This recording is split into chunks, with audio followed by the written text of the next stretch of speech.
Feeling excellent. Ah! Sorry. Hello, everybody.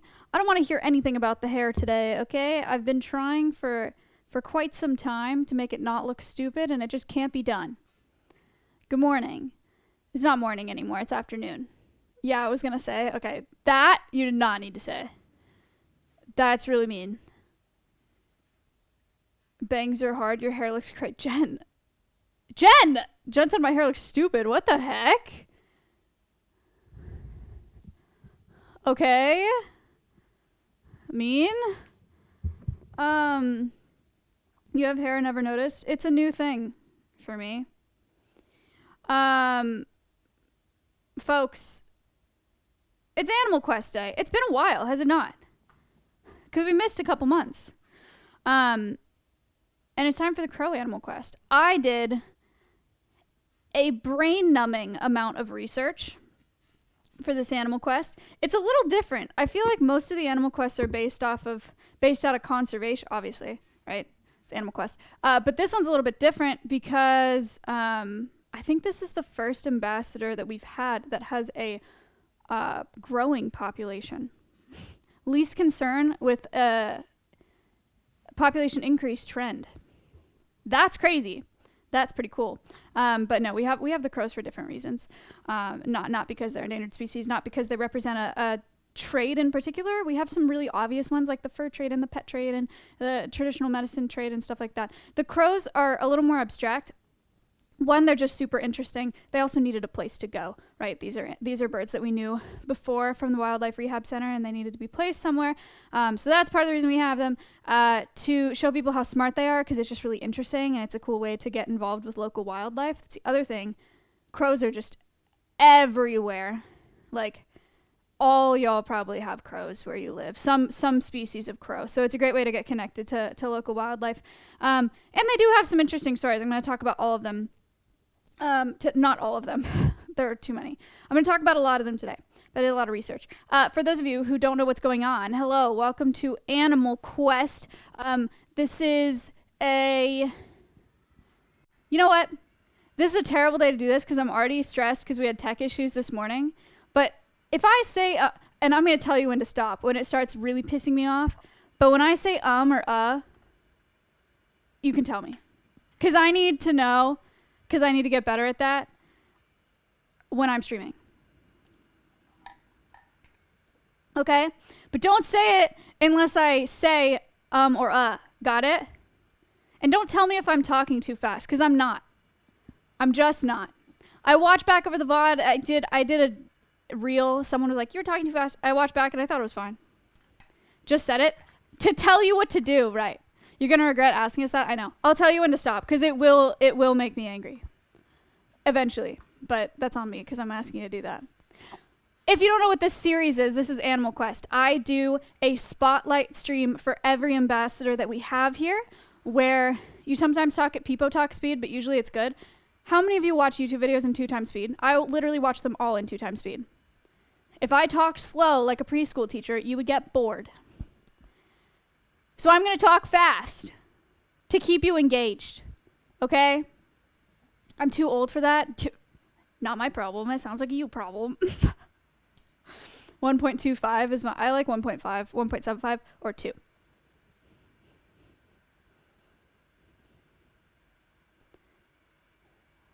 So anyway, I do a spotlight stream, educational stream for every species that we have at Alveus. So I go into who the animal ambassador is that we have. This is my 12th?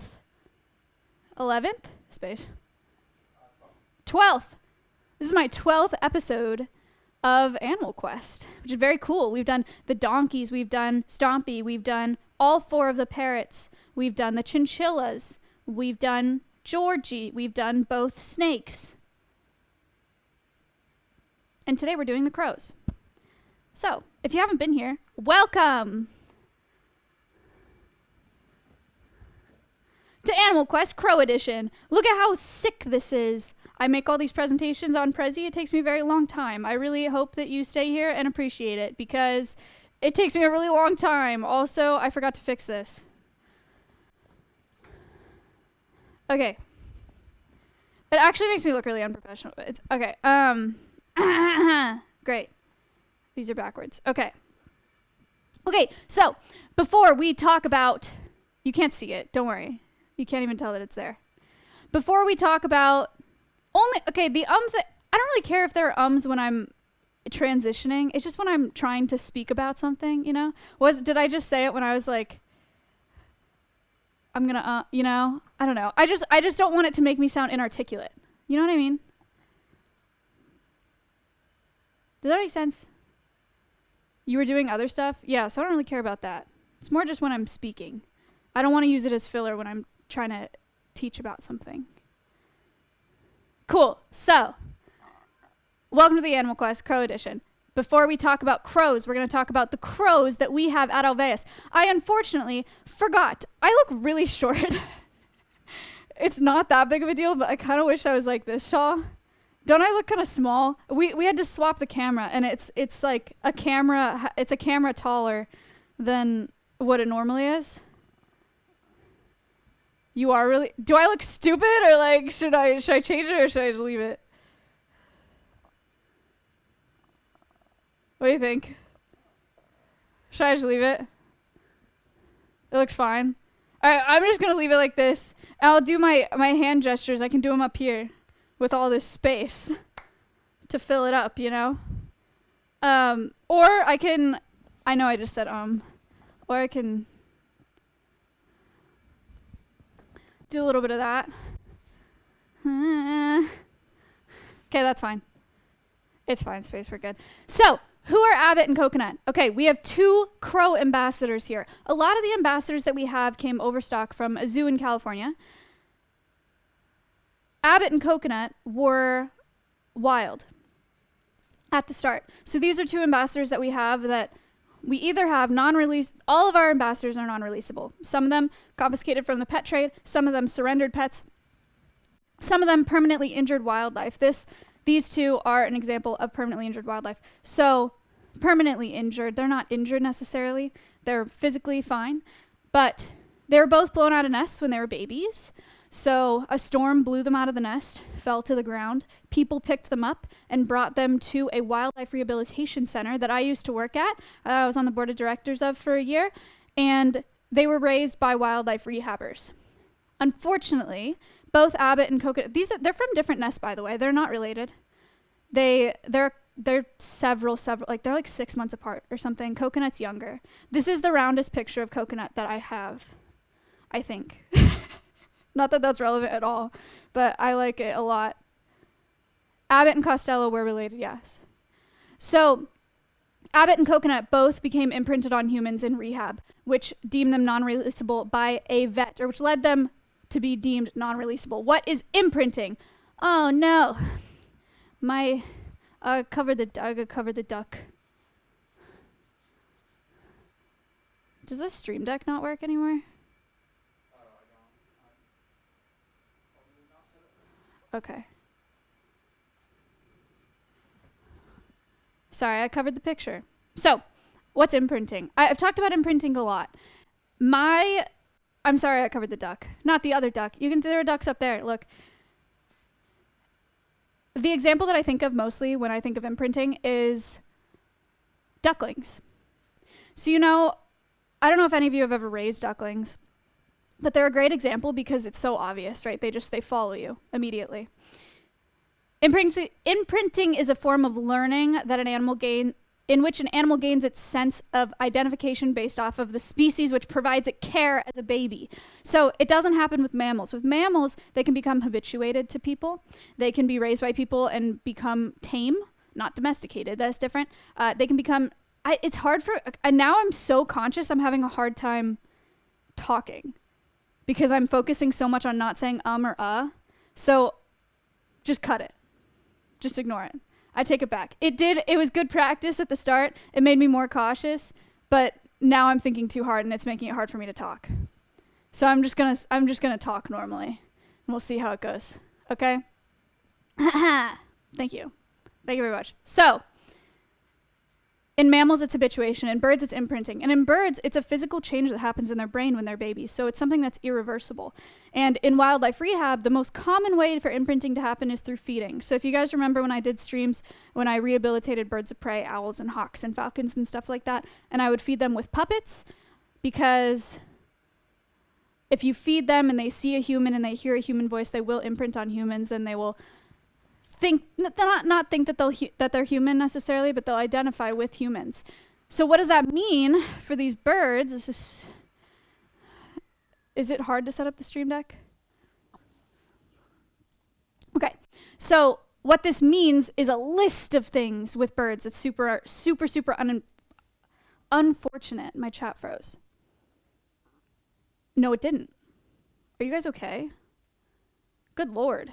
Okay, never mind. My chat did not freeze. That's embarrassing. So, imprinting on humans can lead to an inability to find food, find water, fit into social hierarchies, seek out potential mates, avoid dangerous human activity, avoid predators, self-maintain or preen themselves, seek adequate shelter, and avoid harming humans. That's birds of prey. And, sorry, I'm distracted. Birds of prey with owls and stuff like that, if they're imprinted on humans and they look to humans for food, a lot of times those owls will just grab people. So I know lots of stories about imprinted owls that have been released, and guys, yeah, you gotta, I'm sorry, there's way too much going on. Do you do that? You can do the stream deck. Oh, hold on.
Hello.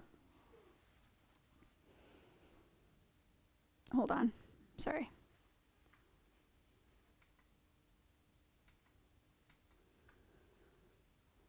Sorry.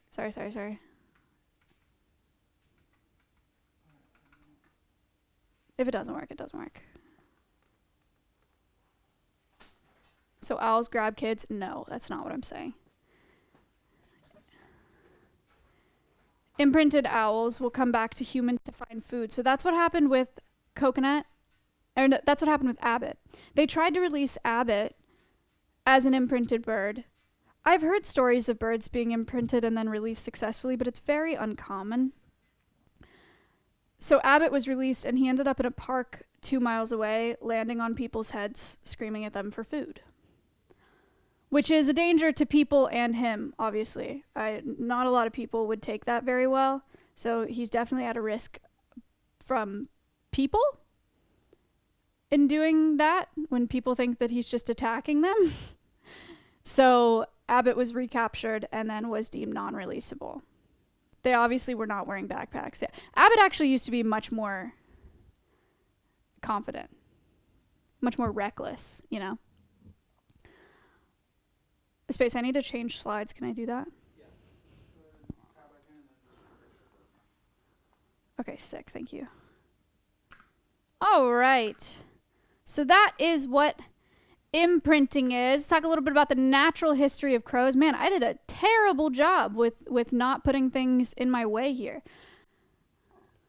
So, sure, whatever. Okay. So, crows are of the family Corvidae. They're corvids. And other corvids, most well-known corvids are probably crows and ravens. But corvids are also blue jays, stellar jays, magpies, jackdaws, nutcrackers, and... Okay.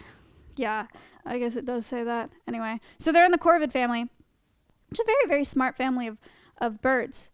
Wild diets. Crows are opportunistic omnivores and scavengers. They eat everything. So at Alveus, they eat a combination of cat kibble, produce, nuts, bugs like mealworms, dried grubs, eggs, mice. What else? Pretty much everything. They'll eat everything. So there's pictures of, they eat frogs in the wild sometimes, snails, worms, stuff like that, and trash. They love trash. They love digging through trash. Crows are, again, they're omnivores. They're also scavengers. So they do eat dead things. They do eat roadkill like vultures do. And they'll go through the trash and eat trash as well, which is part of why they thrive, because humans help them in that way. Where do they live? Crows are short distance migrators or permanent residents. So they're considered partially migratory, but a lot of crows don't migrate at all. I'm talking American crows. This map is for American crows. Just American crows. There are crows all over the world. But this is the American crow range map. So a lot of them just hang out. Crow versus a raven. Okay, I wasn't going to include this initially, but I included it because everybody asked me these questions when we talk about crows. What is the difference between a crow and a raven? They're both corvids. They're both blackbirds. They look very similar, but a crow has more of a flat tail than a raven does. I actually usually say that it's flat. This picture makes it look like it's really not flat. I guess it's not straight, but And a raven has a pointed tail. The feathers on the tip of crow tails are flat, and the feathers on the tip of raven tails are more tapered. Ravens are much larger, like much, much larger. If you see a crow and a raven next to each other, it would be very obvious to you in the same way that it would be super obvious to you if what was a rat and what was a mouse, right? Mouse, like rat, like crows are way bigger. And their beaks are different. So ravens are on the left here, curved beak, and a lot more of that feather on the neck. Crows, straight beak, a little less of that. Wait, mouses and rats are different? Yeah, rats are big. Mice are little. Ravens are way bigger? Yes, they are. So, test. What is this, type A or B? Is this a crow or a raven? Based on what you just learned. I'm getting my coffee while you do that.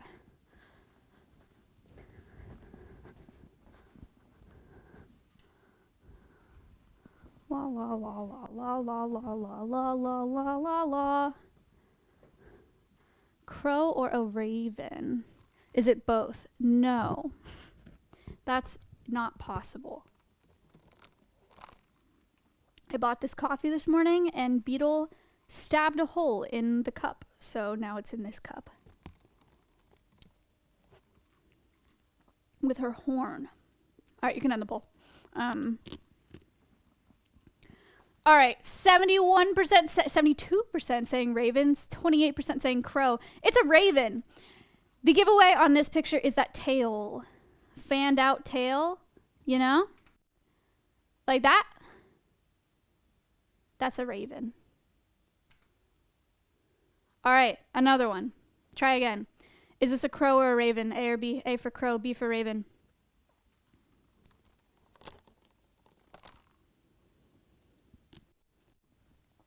La la la la la la.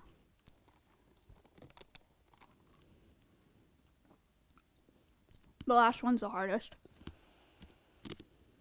Whoa, okay. Yeah. 93% saying crow, 7% saying raven. Good job, good job, good job. You're learning. Yes, this is a crow. The giveaway on this one is that beak, right? Pretty straight, pretty short beak. Last one. Are you ready? Anybody going 3 for 3? Is this a crow or a raven? A, crow. B, raven.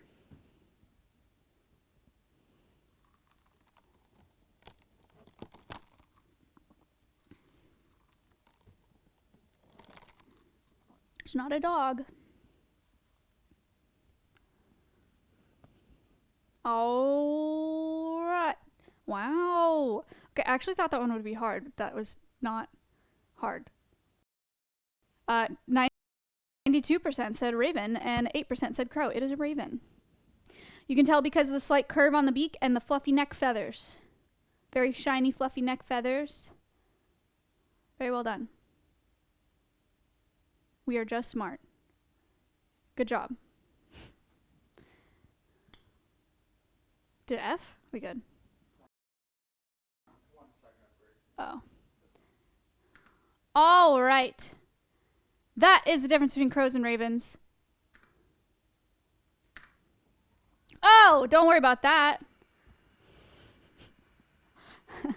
I spent hours on this presentation, and I forgot to add that slide.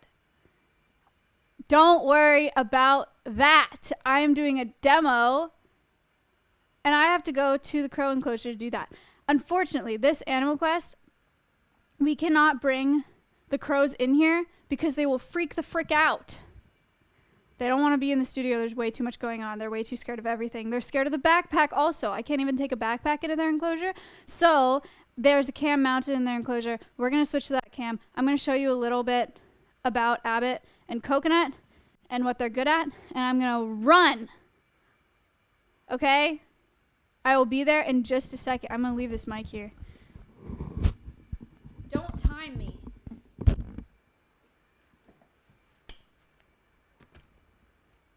Okay, I'm going.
Come over here.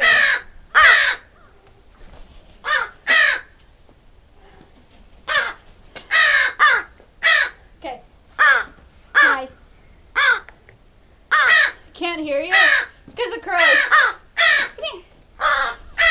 Okay. This is Abbott. Up there is Coconut.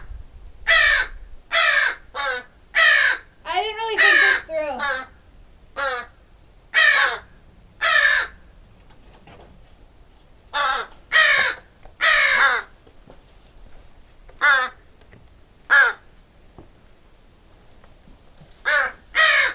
Can't hear you. Nice. Show Coconut. I can't. Coconut is up there screaming at me for being in here. Just let them talk. So, I'm going to show you guys some of Abbott's trained behaviors. Oh, I forgot the scale. That's okay. They both weigh themselves on a scale. So they're trained to hop onto a scale to weigh them daily. And that's just a husbandry thing. But then we also teach them fun things for his enrichment. He likes it. And it's a cool way to show people how smart they are. And then I'm going to come back in here, or in the studio, and then we'll talk more in depth about their intelligence. But we'll see how he does, by the way. I don't do training very much with any of the ambassadors. But sometimes it goes well, sometimes it doesn't. I don't really know. I mean, this is a great time for it to go well, but we'll see. So one of the things that Abbott has learned recently is these rings. Crows have really, really good problem-solving skills, and this is a new one for Abbott. Relatively new. It's not that new. Oh no. Is it a clicker? Are you ready? So, can you come down here? Good job. You put, no. You put the ring in the thing. Yeah, so close. Yeah. That was really close.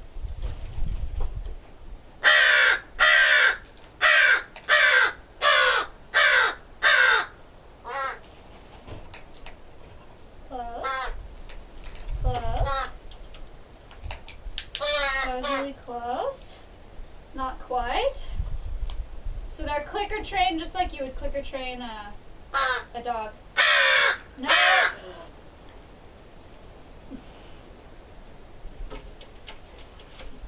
No. No. No.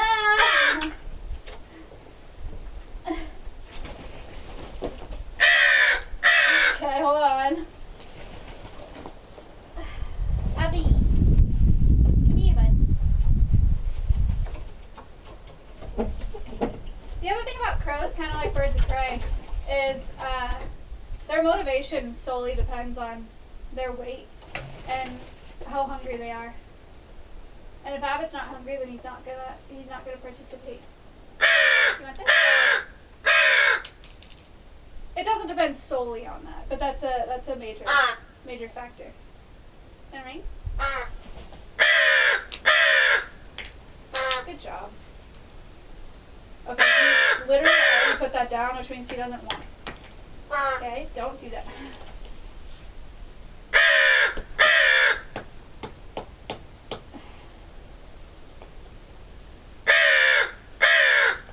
Okay, well, let's try one more time. Abbott, stop. Hey.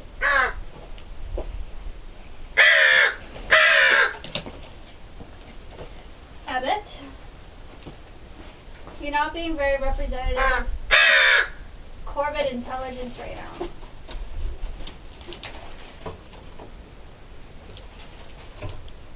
No! Stop!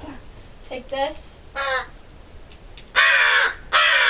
Oh, so close! That was so close!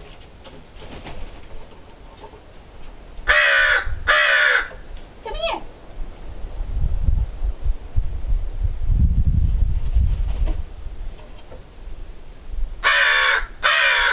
I think he's very representative. Yeah, that actually might be true. Ring.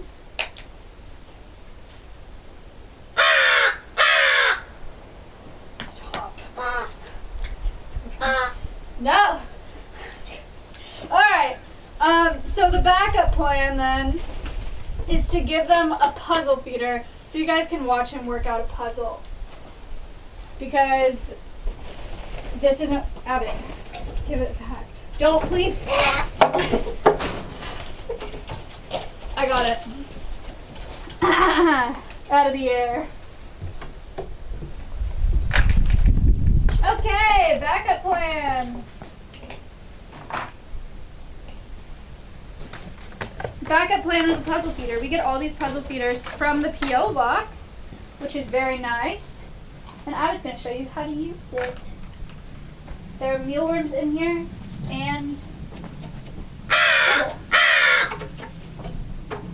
Coconut can also come down here to use it, but he's just going to stand up there and scream. Can you see that?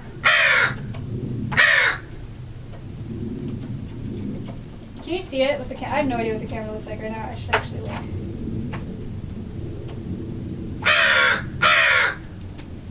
Oh, you can! Hooray! So he has to open up the socks to to get the food underneath it. These are puzzles that he does like multiple times a week. They get puzzle feeders often.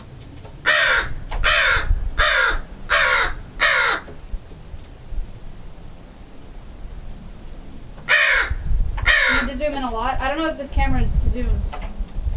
Connor said it does, but I would imagine it would be zoomed. Oh.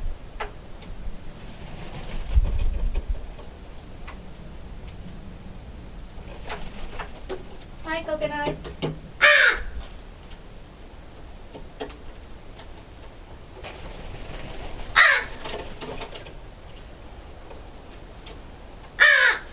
Thank you.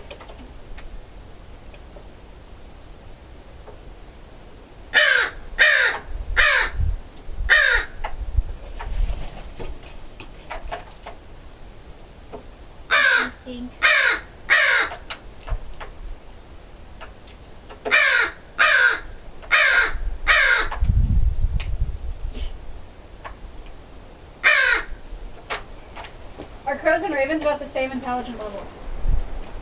I have a graph for this. I forget which one. One of them was like slightly higher, but it's just in brain mass.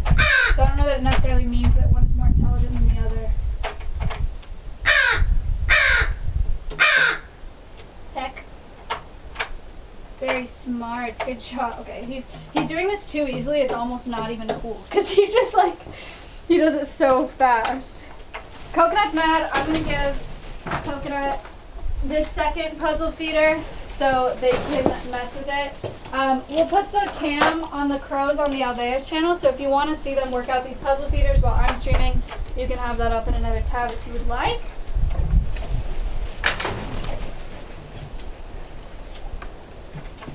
I'm gonna run back down.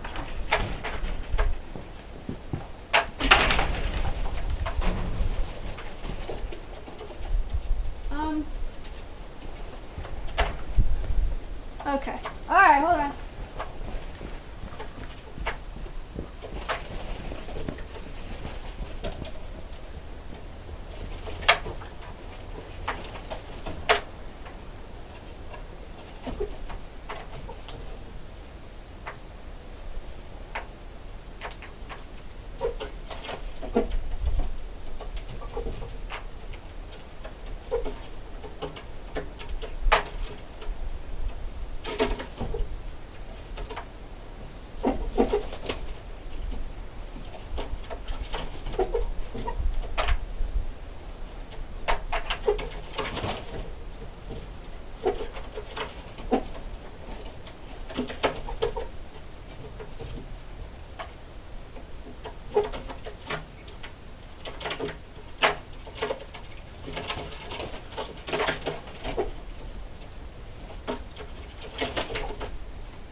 Hello?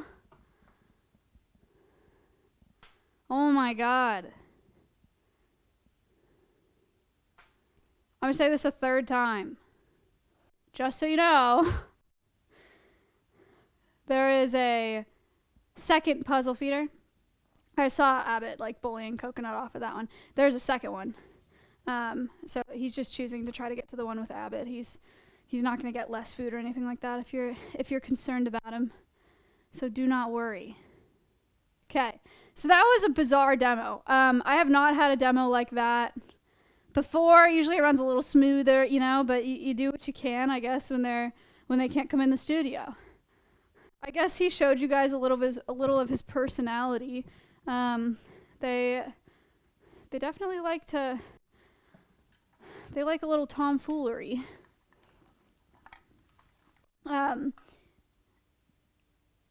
Abbott has done the ring thing on stream before. If you really want to see him do, I mean, it's exactly what you'd expect. He puts the rings on the thing. I had no idea that's what tomfoolery looked like. They're tricksy, yes. Yes. Okay. So I farmed Nemo. I didn't even know what it looked like. Okay.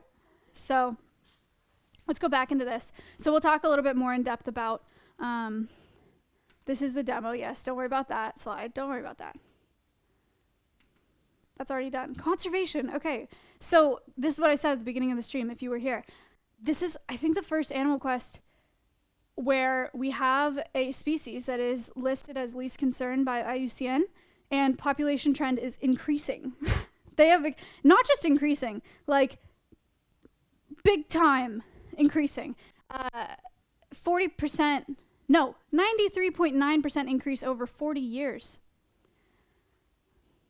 93.9% increase over 40 years, increasing 18% per decade. So crows are doing super, super well. It's probably because they live everywhere and they're super adaptable and they eat everything. So their food source can be whatever, wherever. They're doing exceptionally well, which is pretty cool. Crows and humans. So like I was saying, a lot of crows can live in suburban places and cities and stuff like that, and residentials, because a lot of times, yeah, they benefit from urban systems. They eat trash. They eat roadkill that humans create. It's a weird way to say that. And crows and humans have a super rich history. I have notes on my computer, but I don't have them now because I forgot to print them out. So I'm going to try my best to remember what these are. I was going to do a whole thing about crows and folklore, and I was like, that's going to take forever because I looked it up, and they're in everything. People love using crows in stories, but these are some of the ones that stood out to me. So the one that I'm covering, that's Morrigan, that's Celtic mythology, and it is a Celtic goddess who would arrive as a crow or a raven, I don't remember which one, to tell you that you were going to die. Like a crow would come and it was like, oh, I'm going to die. It's her. And then Apollo in Greek mythology, Apollo was with a woman named Coronis, which is, by the way, how the Greeks got their name for crows. It's like Coron or something. So it came from the woman Coronis. Coronis left Apollo for another man, and a raven brought the news to Apollo, and Apollo was so mad that he burned the crow was white at the time. This is the story of how crows became black. The crow was white at the time, came to deliver the news of the affair or whatever, and then Apollo was so mad that he burned all the crow's feathers and made the crow black, and then he killed Coronis. So that's that story. That's the Greek mythology. In the Quran, Cain and Abel, first and second son of Adam and Eve, when Cain killed Abel, their father sent a raven to show Cain how to hide the body. And then there's also obviously like Edgar Allan Poe and crows in lots of popular culture. They're everywhere. There are so many stories. I don't know how to include them all, but it's just like they're everywhere, right? But a lot of them symbolize death in a lot of the stories. Crows as pests. Okay, so I'm a little doubtful with regards to burning all crows. Yeah, it seems kind of crazy. But I don't know, Anyway. I was going to go super in-depth with this, but now that we have the rats as ambassadors, I actually think I'm going to save finding a bunch of this research for the rat presentation, because we'll talk about agriculture and pests, or agriculture and agricultural pests more with the rats.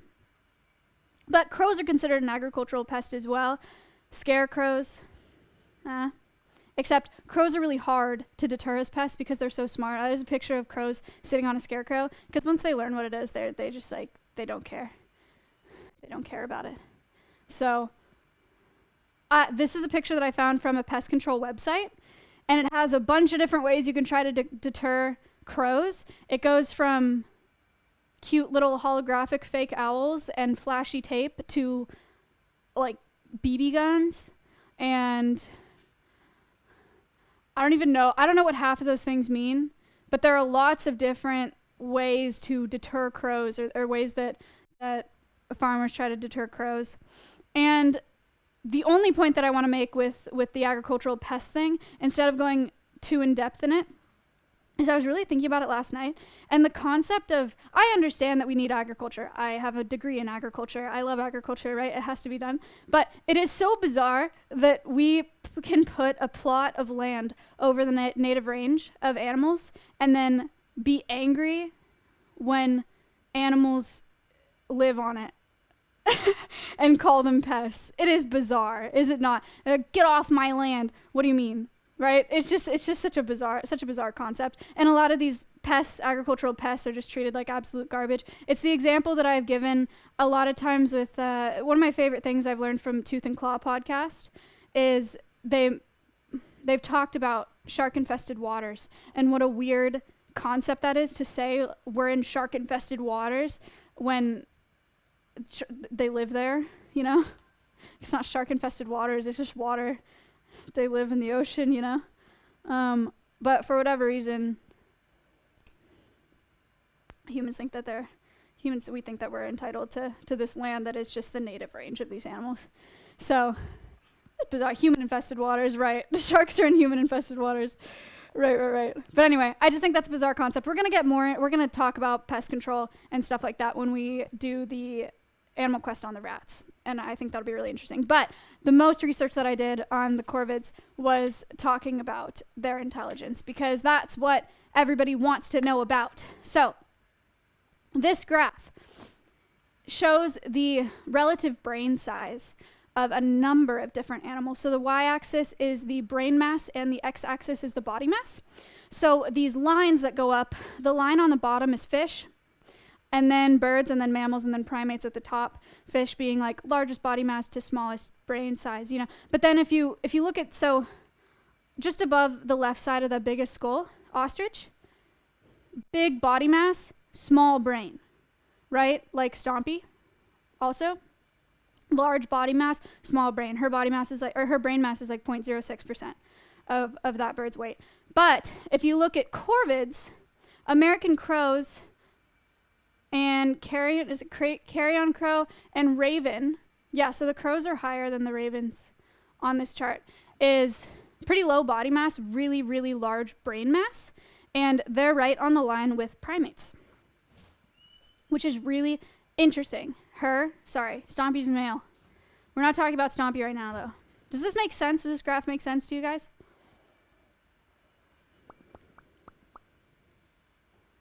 Yes? No? So they'll compare them cognitively to primates. Social behavior. Okay, so I do have a lot of videos in this Animal Quest presentation to play for you. Like I said, they increase 18, their population of American crows increases 18% each decade. They have gone up over 90% in the past 40 years. There are a ton of them. They nest in roosts, so they all sleep together in the same place. From under 100 individuals to over 1 million individuals. In 1972, they recorded a roost in Fort Cobb, Oklahoma, that had over 2 million crows in it. And I was like, okay, that's wrong. And then I looked it up, and it's not. That's actually a state of Oklahoma upland game inventory, which the name makes it sound like that's all they do, is just they count birds. So yeah, it's 2 million individuals in a roost. And I couldn't find a picture or video that did that justice, so I didn't. Crows use a variety of over 20 calls to communicate with one another. They can learn much more. That is a video of a bird talking that we'll watch in a second. A lot of people don't know that crows can talk. Some know that ravens can talk. A lot of people don't know either. They talk better than parrots, in my opinion. It depends on the parrot. It absolutely depends on the individual. I've just seen some crazy speech ability from corvids. The majority of crows mate for life. They are considered socially monogamous but genetically promiscuous. So most of them mate for life. They have a partner that they raise their young with, et cetera, et cetera. But about 20% of the young in the nest is not their monogamous partners. But they're monogamous. socially. Swingers. Sure, whatever. So social behavior, we're going to watch this video on the upper left first. A lot of people ask about the crow funeral thing. Kaylee Swift is a PhD doing a lot of corvid research. I did a lot of research on her website for this presentation, and this is her study. Shows up looking very different. And it's muted. Wearing a mask and wig, she carries a dead taxidermied crow. Hold on. It started in the middle. It's supposed to start here.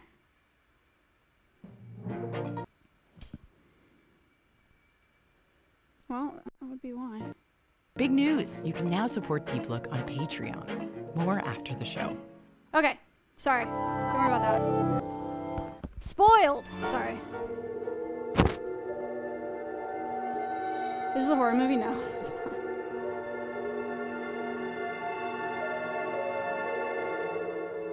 A verdant park.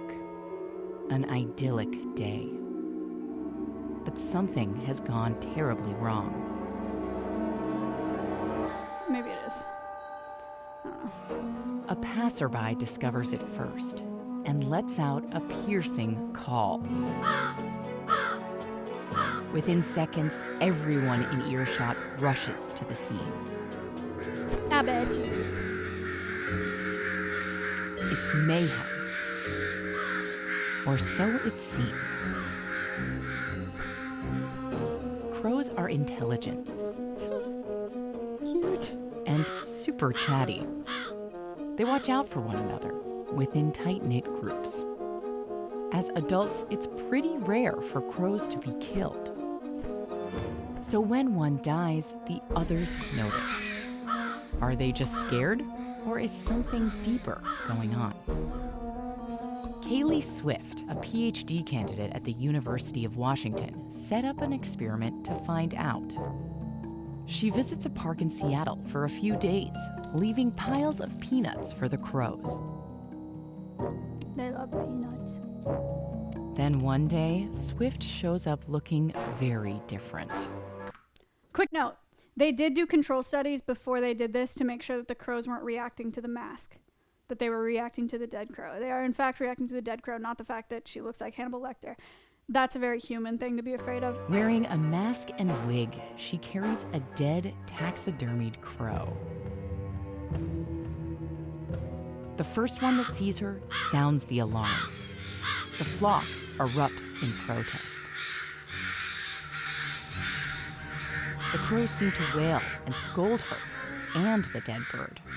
Swift calls these crow funerals, though they're not the solemn memorials we put on for our dead.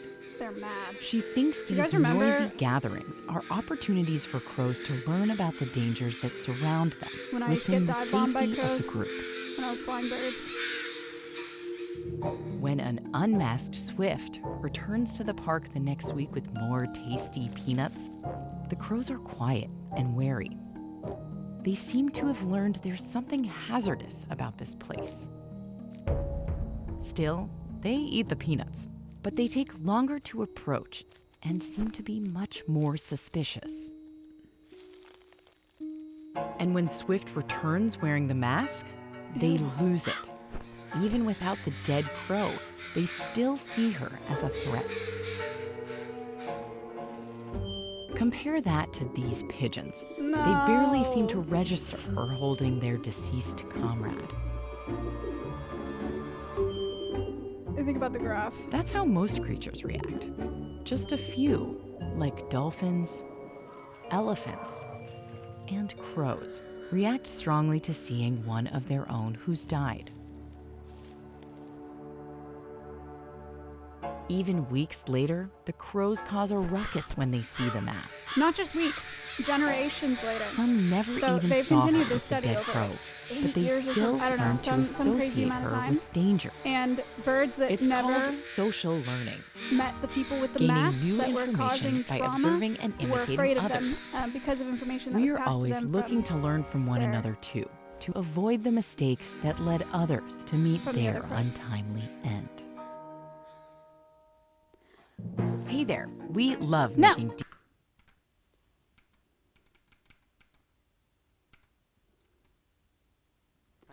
wait. So, crows are very smart. I actually want to show you this. No. Okay, so this photo, there, down there, it's a brain scan. I did some more reading on this study. An interesting thing about this study is you would think that when they see they're dead, a lot of the anthropomorphic response is they see a crow that's dead and they're sad, you know, or they're like, oh my gosh, my dead friend, right?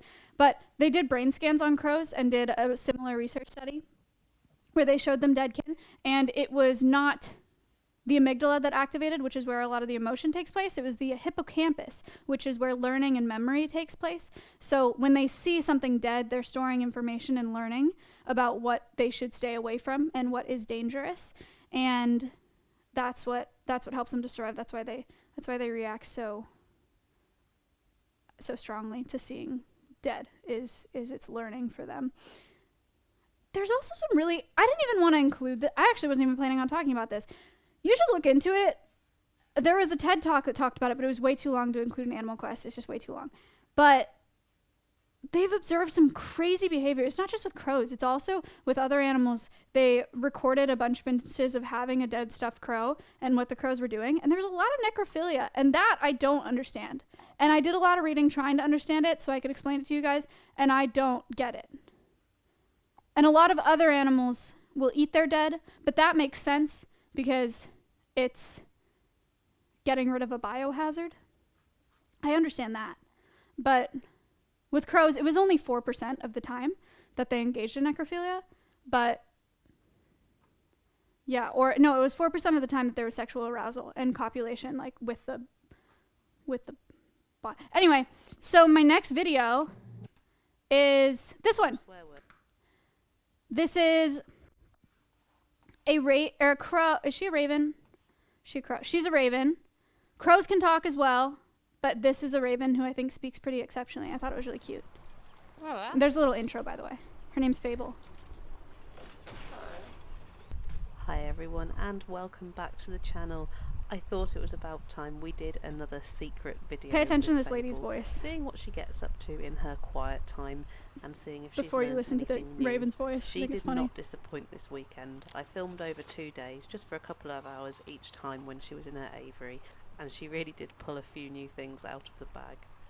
I must also admit, I No, didn't this is not the actually bird know talking she yet. could This swear, is a voiceover. and all the years that I've had her, we seem to have avoided any kind of swear words. However, today she revealed that actually she's not quite as well behaved as she first seems. So apologies in advance, but there is one swear included in this video. Hi, Fable. Hi, Fable.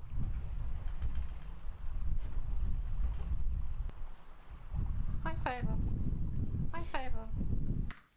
One of the things that I love about Corvid's speech is that with parrots, at least this is all anecdotal. With parrots, I find that their voices always sound pretty much the same. Mia actually is really good. Mia talks in kind of different voices sometimes. Like, she doesn't always sound like a parrot to me. Siren always sounds the same. That's what Siren sounds like. But the Corvids, they speak like the person talking, not just in their own voice, right? So this bird sounds exactly like that lady doing the intro.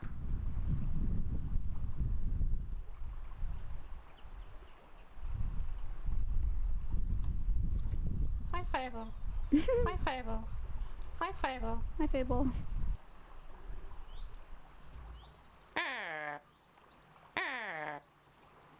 This is a falconer. It does education.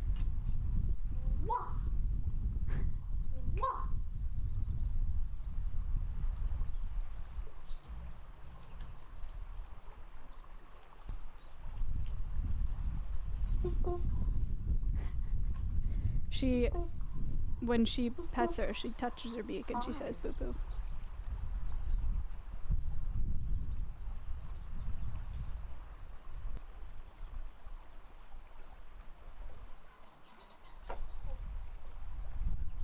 Such a cool animal, yeah. Hi, Fable. Hi, Crazy how they Fable. get the soft edges on speech. Yeah, no kidding. Hi, Fable. Do you guys want me to skip to the swear, or do you want to keep watching? Hi, Fable. Hi, Fable. Hi, Fable. She's mad. Keep watching. Okay. Oops, sorry.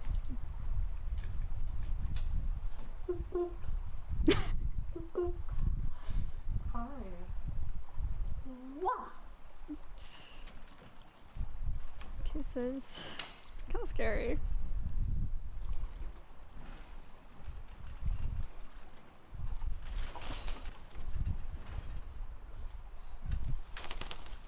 Yay!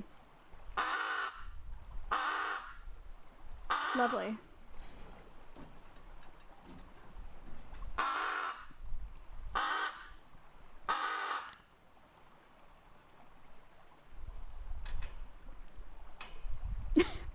Ah.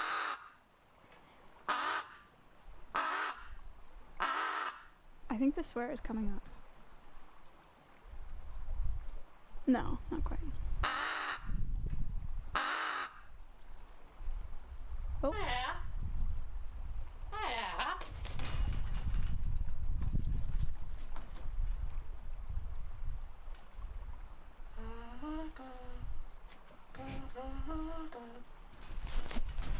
That's really scary.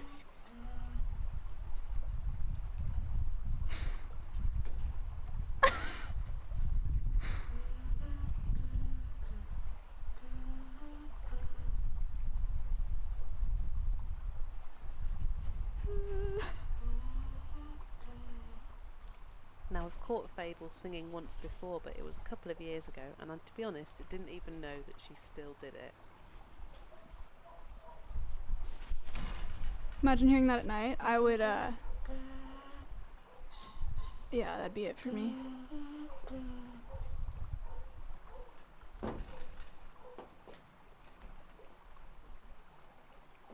This is like...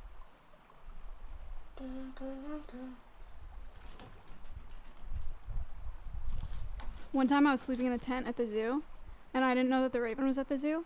And I woke up in the night, I thought people were fighting, because I just kept hearing in a man's voice, knock it off, knock it off, knock it off. But it kept saying it, and I was like, what the hell? Like, what's going on? And I went outside, and it was Beals, the raven.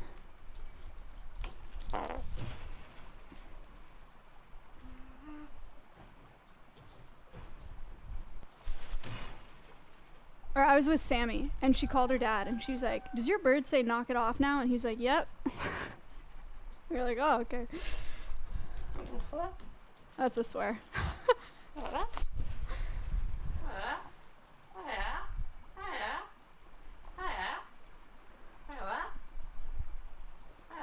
So anyway, that is a raven talking. Why are you sleeping at the zoo? Because I was picking up the foxes.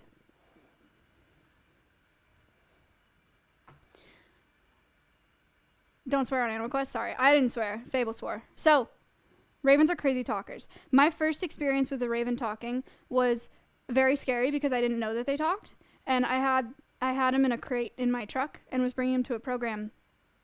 And I was sitting in the front seat, and he was crated in the back seat. And I have this fear. Maybe it's just a woman thing. No, yeah, it's not just a woman thing. You get in your car and you look at your rear view and you think that there's gonna be someone there, you know? So I think about that like every time I get in my car. And I was in my car driving to the event, and I didn't know that the raven talked because I was just transporting him for the zoo, for the program, and he goes, hello, in a man's voice, and I almost crashed my car. It was so scary. I was like, there's someone in my back seat. I thought I was going to die. And I looked back, and there's no one in the back seat, and then I got there, and I was like, Raven talks? And they were like, yeah. Thank you for telling me. Because Beals talks like a man because he was raised by a man. Arya is another raven at the zoo, and she talks like Sammy because Sammy raised her. She talks in a female voice, but it doesn't matter if they're male or female. They'll just talk in a female or male voice, whatever they learn, because they mimic things. So, yeah, I didn't know ravens talk. They're very good at it. Very good at it.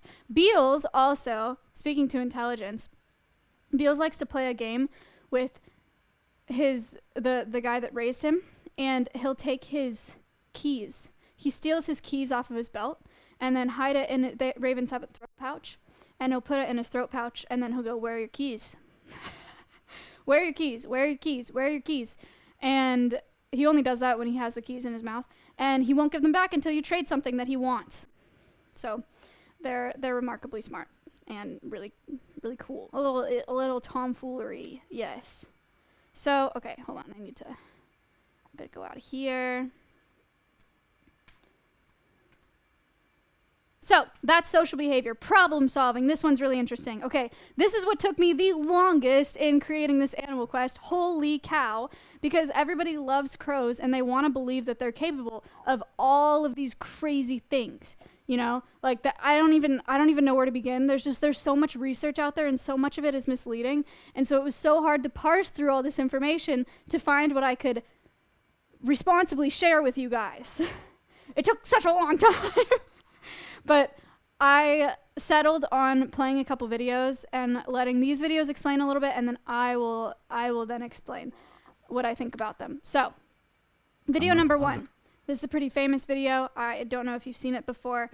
Essentially, this is a crow in this video, has learned to do each of these tasks individually, and then all of the tasks were put together, and the bird had to problem solve with the pieces and put it all together to get the food reward. The objects nearby.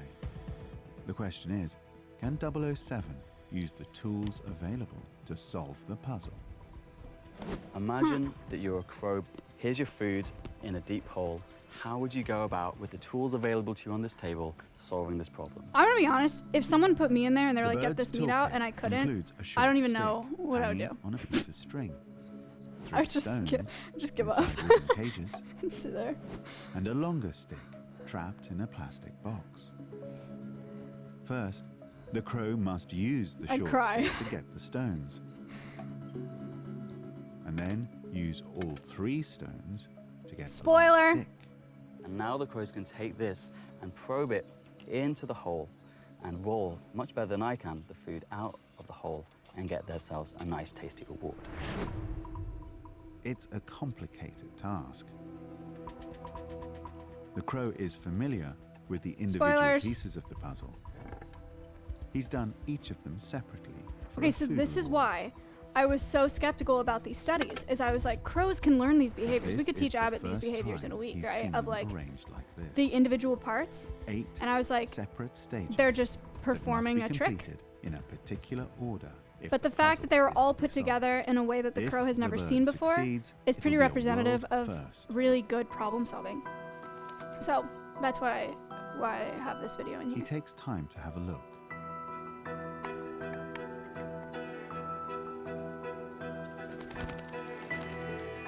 And then starts with the short stick. It's like an escape room for crows, yeah, kind of.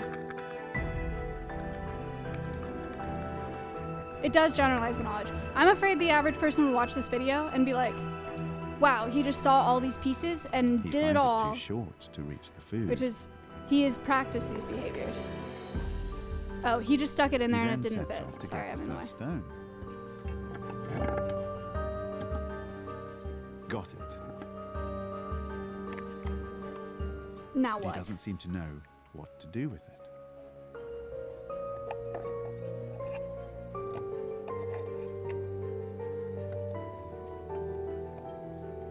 And another.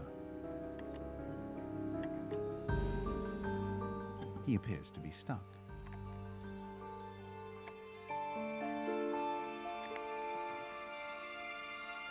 But now something seems to click. He dispatches the first stone. He's a genius.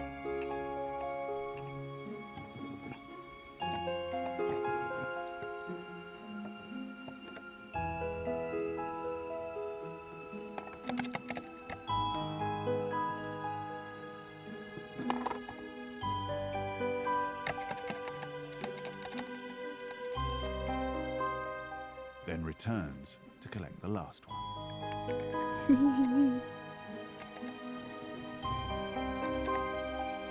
I would not solve this on my own.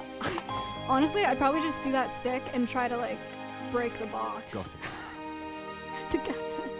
The final stage.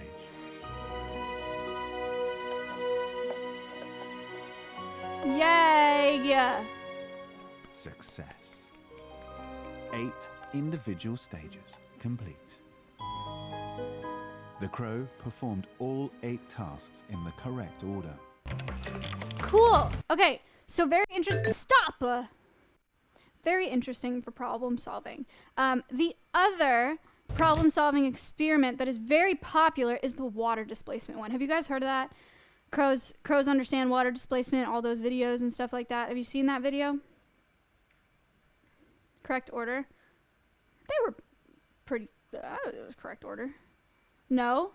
Yes. Okay, for those of you saying no, they did an experiment with crows and said that they understood water displacement. They gave them 2 tubes with water in them and then rocks, and there was food floating in the tubes, and so they had to put the rocks in so the water level rose so they could get them. Initially, I was like, I'm not going to put this study in because we could teach Abbott to put a rock in a tube. Kayla might be able to teach him that in a few days, you know? And I was like, they're just practicing that behavior. They just have learned to put rock in tube, get treat, right? So I was like, I don't think they understand water displacement. I don't want to make it seem like they do. And then I did more reading, and I found a study from the University of Auckland. There's a screenshot right here. And they took this water displacement study further and gave them lots of variations for the 2 tubes, or for the tubes of water. So they gave the crows a tube of water and a tube of sand. The crow had no interest in the tube of sand, which is kind of interesting. They gave them 2 tubes of water. They gave them hollow weights and not hollow weights. And they only picked the weights that were not hollow to displace more water. They gave them heavy weights and light weights, and they only picked the heavy ones. They gave them wide blocks and narrow blocks, only picked the wide blocks. And they even gave them a U setup where only one of the tubes raised with the water level raised when you put something in it. And after 2 errors, they stopped trying to put rocks in the tube that didn't raise the water level. So after watching that, I was like, you know what? Maybe they do understand it. It's really hard to tell. Cognition is such a hard thing to talk about. It's such a hard thing to talk about. I hate the question of like, what's more intelligent, a blank or a blank? It's like, how do you answer that? You know, there's too many ways to talk about it. But that's the best I can do in explaining that, is they understand it better than I thought they could. So then another video here. No, this one. Okay, let's do this. So we've known about tool use in lots of animals. If you have questions, by the way, about any of this, about crows, about anything Alveus related, you can do #ask, and we are doing a Q&A at the end. So if you have any questions, feel free. We've known about tool use for a really long time. Lots of animals use tools. Parrots use tools, primates use tools, crows use tools. I can't think of other examples. I know there are more, though. Lots of animals use them. But they did an experiment with these crows where they had to get bait out of a log, and the crows learned how to make hooks out of the sticks that they were giving them. They chose these narrow sticks, or these thin sticks that they could curve, and were carving them into hooks to make them more effective, which goes obviously just a step beyond tool use, and I think is really, really neat. Otters as well.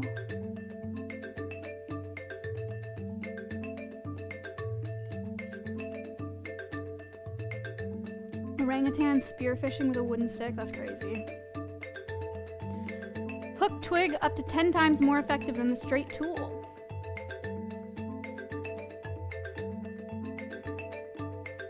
This also just shows a remarkable ability to have foresight, you know?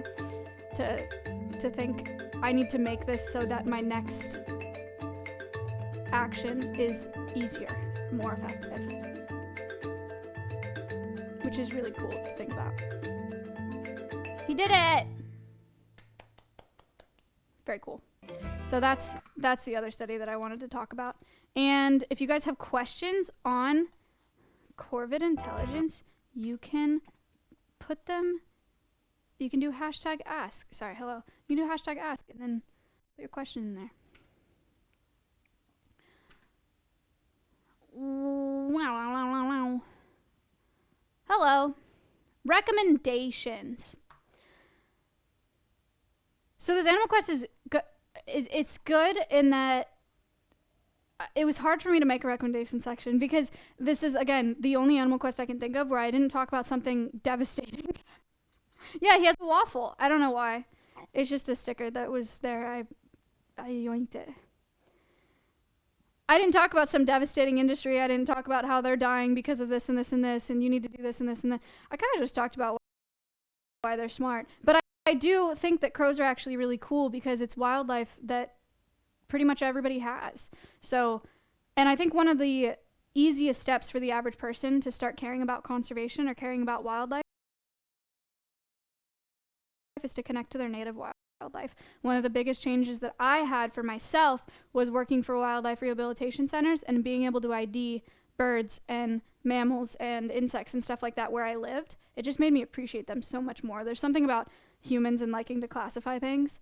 So I figure if you see these crows and you know more about them, you might start appreciating them, and then it might be a gateway, you know. So recommendations, tell your friends about crows. They're super interesting. If you want to go read about, there's so much. You got to be careful with what you're reading, just so you know. But there is so much information about corvid intelligence. People love talking about it. There is so much in folklore, so many stories, and so many bizarre behaviors that we still don't, I certainly don't know how to understand, and these researchers don't know how to explain either. So if you want to go check that out, there's lots of videos and stuff. And pay attention to your native wildlife. That's what I was just saying. Remember that wildlife was here first before you think of crows and other animals as pests. Remember that we're on their land, not really the other way around. Research when purchasing and implementing pest control, and avoid rodenticide use. So these kind of go together. There's a chain reaction that happens if you're killing rats or rodents or whatever with rat poison. You have to understand that that poison doesn't stop with the rat.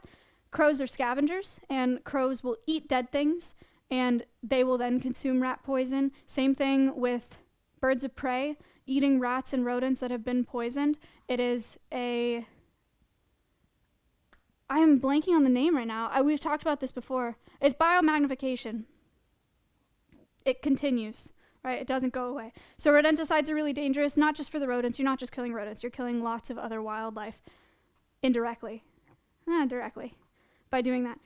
If you find injured wildlife, take it to a wildlife rehabilitation center. If you find a bird that fell out of a nest and you're worried about it, try to call a wildlife rehabilitation center around you. It is never a good idea to raise a baby bird in your house. Even if you can keep it alive, the chances of you imprinting that bird are close to 100% if you're not feeding it with a puppet. Bioaccumulation, thank you.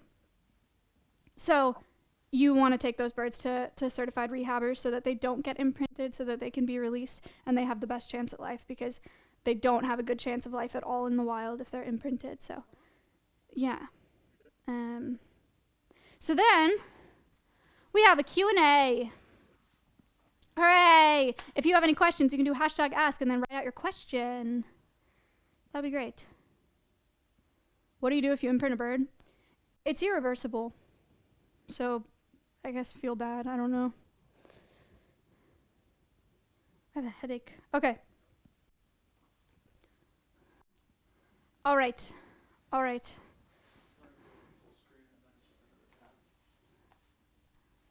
Nice. Hello. All right, let's see. Okay. We got Lipolane. How are they trained to talk? Same way parrots are trained to talk. They hear noises repeatedly and they'll repeat them. It's a way to communicate with people. Also, they get a lot of attention when they speak, so they continue speaking. Our crows, I don't know of them talking. The owl or Abbott mimics owls. He hoots. But I have never heard them say a word, like an English word. Stealthy said, can you give in detail difference between habituation and imprinting. The simple answer is habituation is for mammals and imprinting is for birds. Imprinting is a physical change that happens in their brain that is irreversible, that happens in early development, and it helps them to identify with the species. Habituation is a mammal being tamed by people. It is reversible. It's something they can be wilded up. They can be put in an outdoor enclosure and become afraid of people again. But imprinting is something that a bird has their entire life.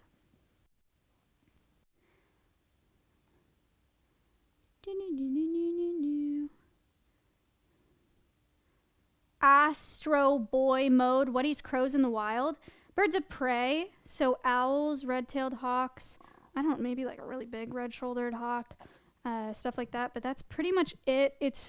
I can't think of any mammals, unless the crow was injured, that would be able to catch one. So yeah, it's just the birds of prey. Oh, what a great question, Mick. Where can you buy those plushies on the shelf? You can do Command Plush if you would like. This is the Georgie plushie. It was the latest release. It's beautiful. You can get yours. Hooray!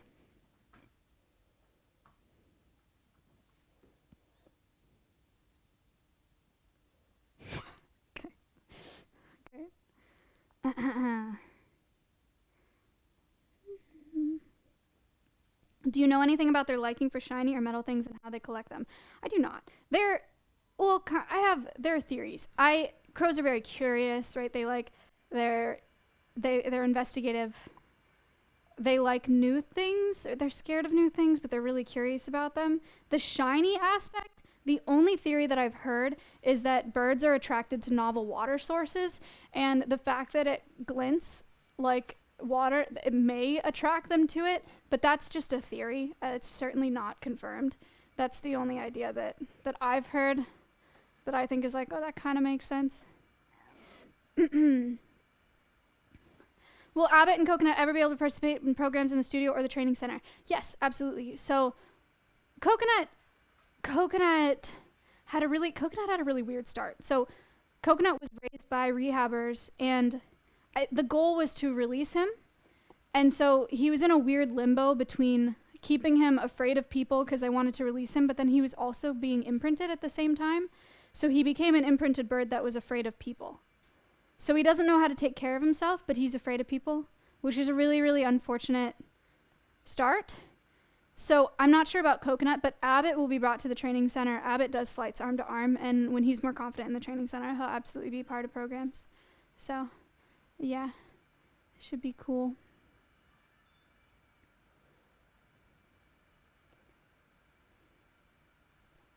What corvids do I have experience with? Could you describe a few? Yeah, so 2 ravens, Beals and Aria, that was at the zoo. A blue jay, Mordecai, at the rehab center. And then 3 crows, Abbott, Costello, and Coconut. I think that's all my corvid experience. Yeah, that's all my corvid experience. The blue jay was really flighty. Ella mostly worked with Mordecai, but he's hard to train. He's just really quick, you know. And Abbott and Costello were super fun and easy to train actually at the start. Abbott has gotten much more flighty and much more cautious of things as he's gotten older. And yeah, and the ravens I talked about a little bit earlier in the stream.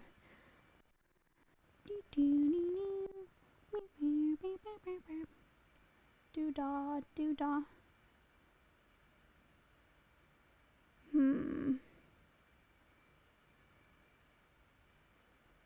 Okay. Chef Boyar Schmitty. How long do crows typically live? The oldest recorded crow was 29 years old. That in the wild. But the second oldest crow that they know of was like 17. So I think 29's pretty crazy in the wild. I think in captivity it wouldn't be surprising for them to live to 30. Because in captivity you pretty much double the lifespan of their wild counterpart. But I don't think they would live to 60. I would say like 30 is good in captivity. Do crows and ravens have regional accents? Yes. Okay, so crows have 20 different vocalizations, and that is classified by humans. So what we can hear is like, there's a caw, there's a coo, there's a, whatever. And for crows, we think that there's much, much more, and it's much more complex than that. And I have heard that they have like it's not even regional dialects, it's just with their own roots that they have like a dialect, so to say. If crows speak like humans or mimic humans, they will absolutely talk with an accent. So if I talked to a bird in Spanish, the bird would speak Spanish, yes. I had someone ask me that recently, and they were like, what if I only speak Spanish to the bird? And I was like, then the bird will speak Spanish. Like they don't know English. It's not like they know language and they're repeating they have to like learn Spanish. It's just if you speak Spanish, like that's how they'll speak. I don't know if that makes, maybe, I don't know if that was just like, that was a weird question that I got one time. Okay, so this is an interesting one. Do crows hold grudges, or is that a myth? This is kind of it's a really hard thing for me to answer. I don't have a psychology degree, so I'm afraid to answer it. Here's what I will say personally, my opinion, is that the term holding grudges carries a lot of weight, and it means a lot of things for humans. What I can tell you that I know for certain is crows can absolutely associate someone with something negative. Absolutely. When we do any medical procedures with our crows, Connor wears a mask where you can't see it's a ski mask with no holes. So he puts a whole mask over his face and catches them, because if Connor went in there with his face and caught them, they would hate Connor and they would be very afraid of him. And I can also tell you that generations later, crows that have never experienced something bad with the bad people will be afraid of them, because the other crows will teach them to be. So if that's enough for you to make it, to say that that's a grudge, that's fine. I just think that word carries a lot of weight, and I think it's a little anthropogenic. Does that make sense?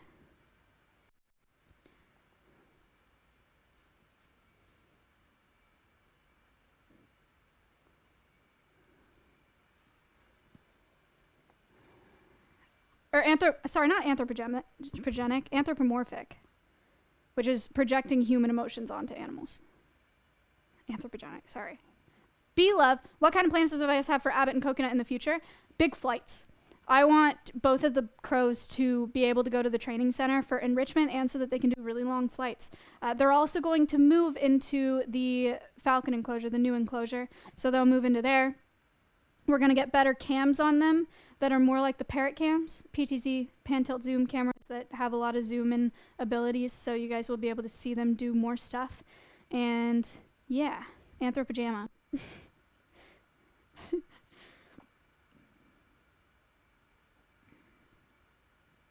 What are their favorite treats?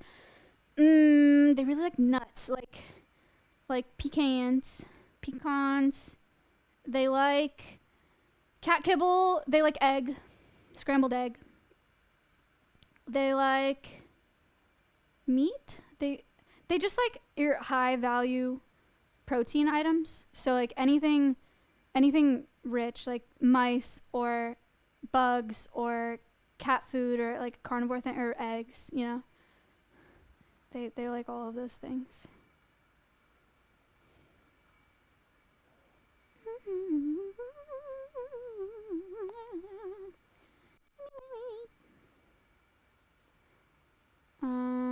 Let's see.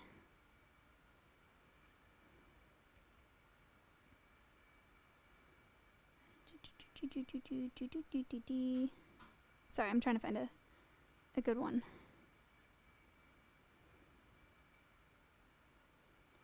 Oh my god, this is so irrelevant, but I just want to talk about this because it's really interesting. It has nothing to do with this animal quest. I'm so sorry.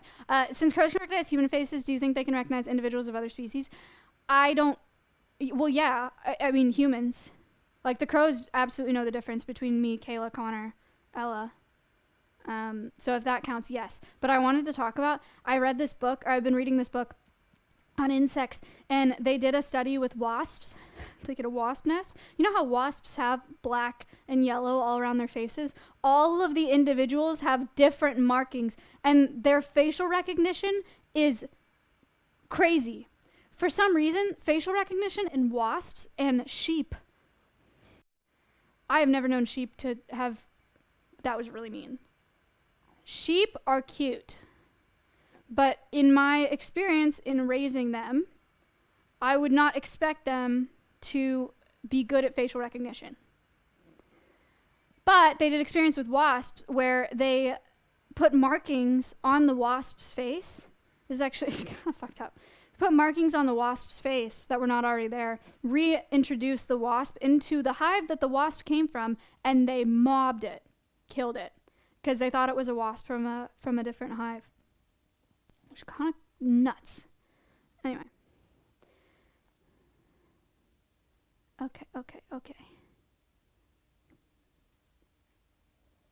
Okay, so I mentioned this a little bit before.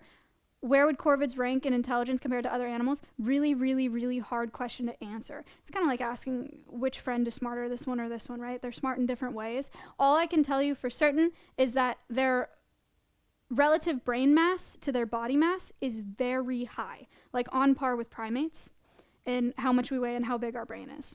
We have really big brains. Crows, ravens, corvids have very big brains for their body mass.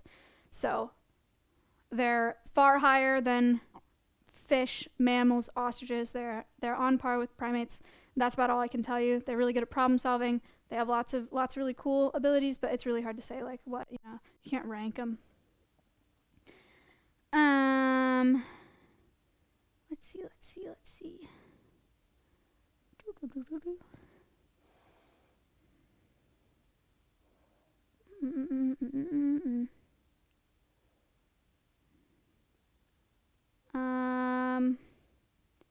Okay.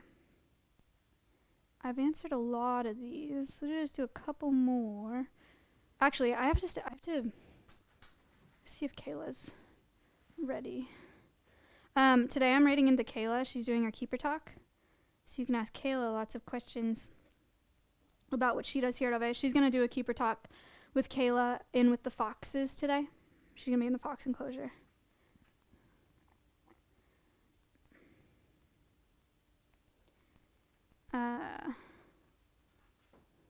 So I'm just going to make sure she's ready because I told her 2 o'clock and it's 1:47 and I'm getting ready to close up here. This absolutely is a dominance thing, yeah. Abbott bullies Coconut off. Coconut also does have some leg problems. We don't know if there was a fracture when he was a nestling or what, but his legs are messed up, so we have to watch him as he gets older.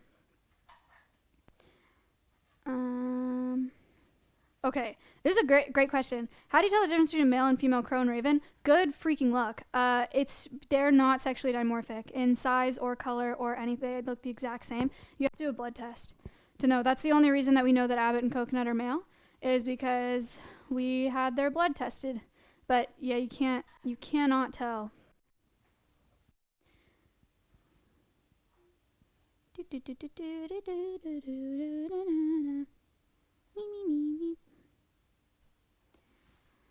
Crows are partially migratory. Some of them migrate short distances. Most of them are permanent residents.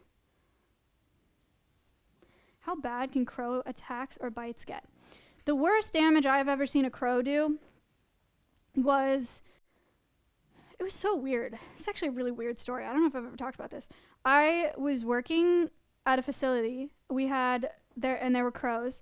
And this new volunteer came, and I was showing her the crow enclosure and how we clean it and take care of them and whatever.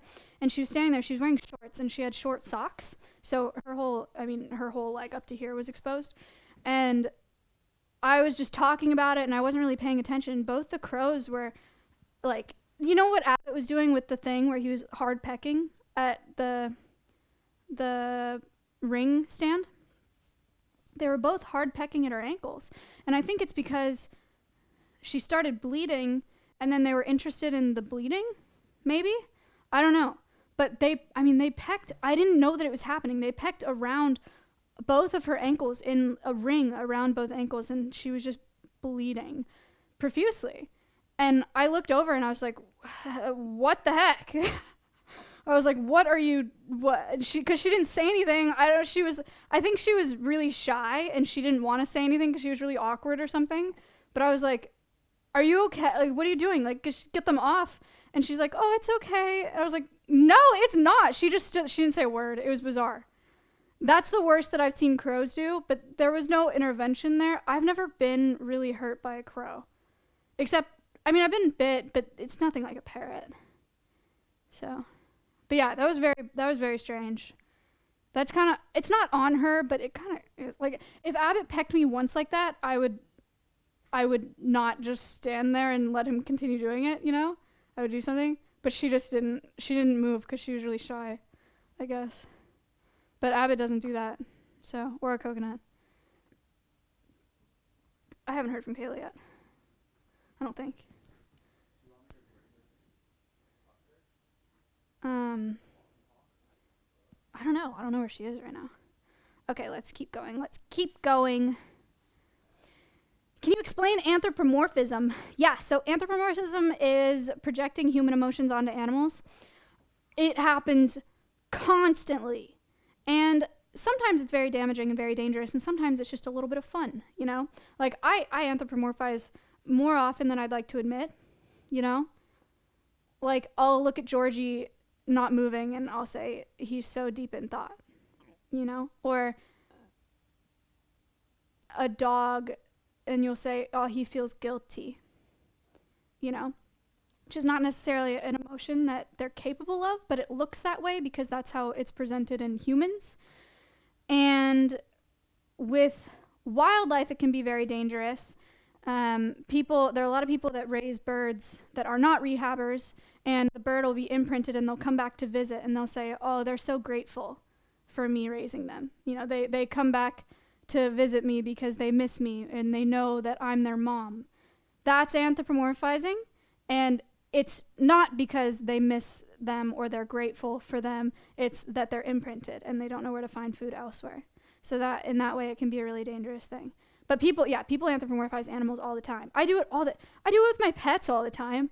And sometimes it's negative and sometimes it's not that big of a deal. Like, with the ferrets, if they look at me a certain way, I'll be like, oh, you're mad. But they're not. I don't know what to be mad about. Sometimes they just stare at me and I'm like, he's so mad right now.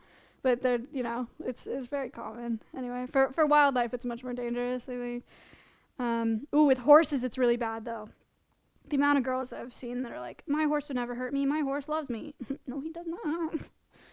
And then they get hurt because they think they have this, like, movie connection with their horse.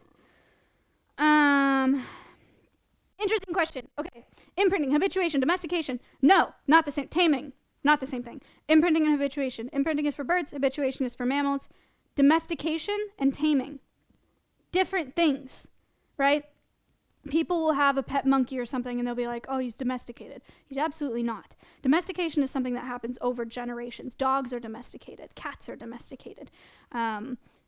Lots of other species are domesticated in that they are no longer the same species as their wild counterpart. Duncan is not a wild hare, right? Duncan could not be released in the wild. He is a domesticated rabbit, right? Bella and Maverick are not their wild counterparts, wolves, right? The chickens, Oliver is not red jungle fowl. He's a domesticated chicken. So it's something that happens over generations that makes them a separate species from their wild counterpart. Taming can happen with animals that are not domesticated. So Finn and Reed are more or less tame, but not domesticated, right? Abbott, tame-ish, right?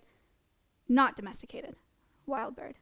So, yeah, that is the difference.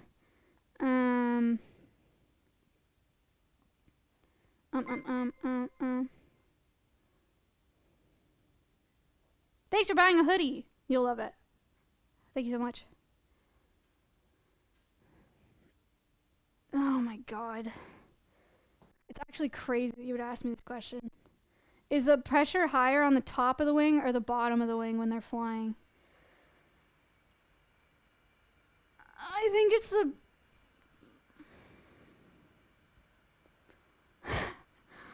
I think it's the, oh wait. Is it the top? Fuck! Sorry. Frick! Is it the bottom?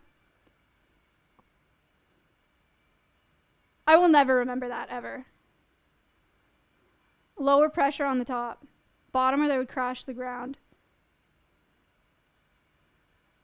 Okay, it's higher on the bottom. Physics, I don't want to hear about it, okay? I got a C in physics in high school. It was one of 2 C's I got in high school and I cried. Made me very upset. Do-do-do. Do-do-do. Do-do-do.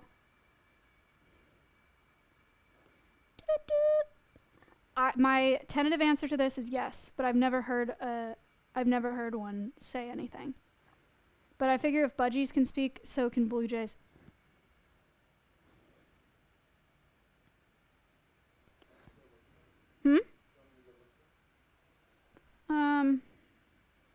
Yeah, that'd be good.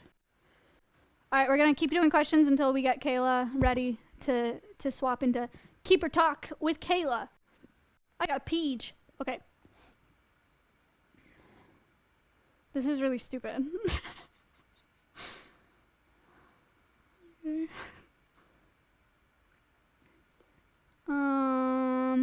This is also really stupid, but my answer to that is no. I don't think so. Where's the name Abbott come from? Abbott, it used to be Abbott and Costello. We lost Costello about a year ago. They used to live together, and Abbott and Costello were a comedy duo from like the 1950s or 60s. Wait, this is a great question. When are the creator educational programs coming back? I have been doing a lot of chatting to my streamer friends, and I am trying. I don't want to make any promises because I don't want to get more hate emails, but I'm trying to do a collab once a month in January. That's the goal. But it's really hard to catch people, you know? Especially being all the way out here. It's like someone has to be in Texas, and then I have to be like, oh, come out here. You know, otherwise it's just creators that are in Texas. So I'm trying really hard to do the collabs more. That's the plan. Right now, once a month in January. So this month, I think, well, I don't know if I should say that, because I don't know if I don't want to leak anything. I have someone for January that's coming to Texas. I have someone for February that's coming to Texas. I have someone for March. It's Russell. I have someone for March.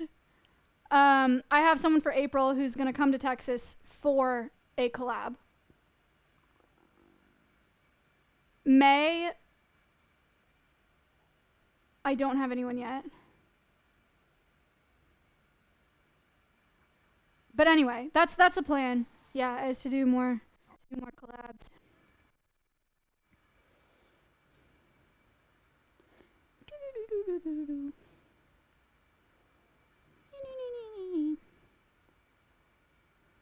Crows are socially monogamous and genetically promiscuous, which means that socially they're with one other bird, but they also copulate with other birds.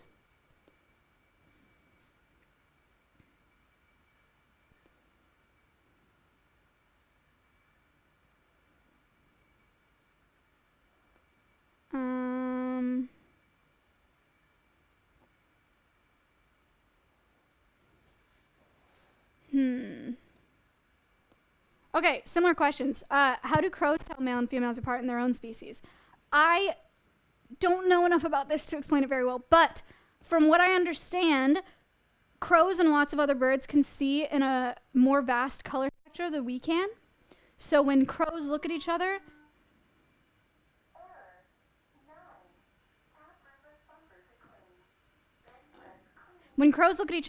they don't look black. They look like a range of colors to each other. So I would imagine that they can see each other differently than we can, but I don't know. Don't take my word for that. That's what I've heard. I don't know. That's Mr. Clean. It's a Roomba.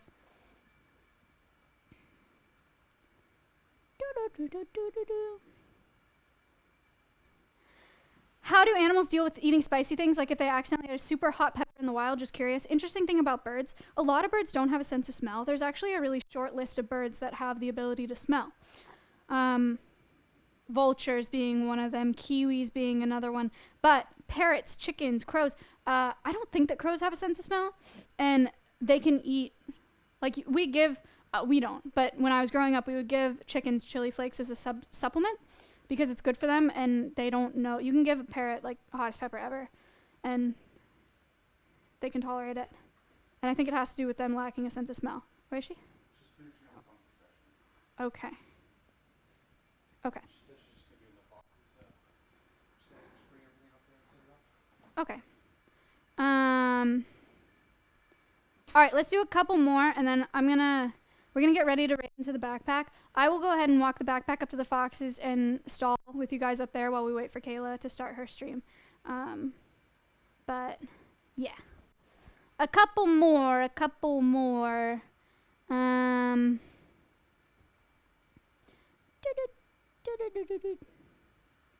Okay, there are only a few more in here. So, how do you tell Abbott and Coconut apart? Their faces look different. Their faces look different. They move differently. They behave very differently. Their faces look different in the way that if you know twins, they look different, but if you don't know them, they look the same.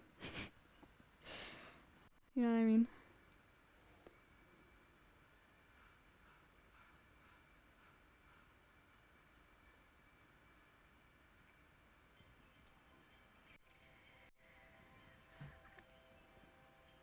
Septic. Don't worry about that. I can deal with that. Okay, cool question. I don't have a picture of it to show you guys, but do all birds have hollow bones? They're not hollow per se. It's not like that with just air inside. It is a really light, spongy connection or like it's all tangled together as if it's like if you had a bunch of sewing thread and you coated it in glue and then let it dry. Porous. They're porous. Yeah. And they're super, super light, but not necessarily hollow. Okay, so today is Wednesday. I will be live tomorrow. I'll be live next tomorrow night. Lots of Turka. Hello. I will be live tomorrow night for a desktop stream, but right now I'm going to be live literally right now, so don't go anywhere because we're raiding into the Alveus stream. If you want to see the foxes, you can come with me, but I do need to pee first, and you can't come with me for that. So we're going to raid into Alveus. I'm going to take you guys up to the foxes, and we're going to hang out with the foxes and wait for Kayla. Okay?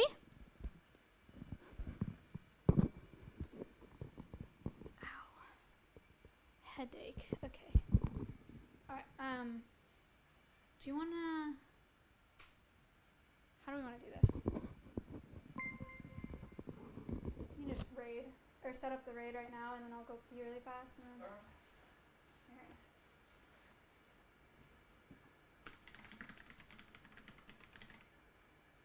Okay. Does it work in caps? Okay. I'll be right back. I'm gonna pee and then I'm gonna grab the backpack. Okay, hold on.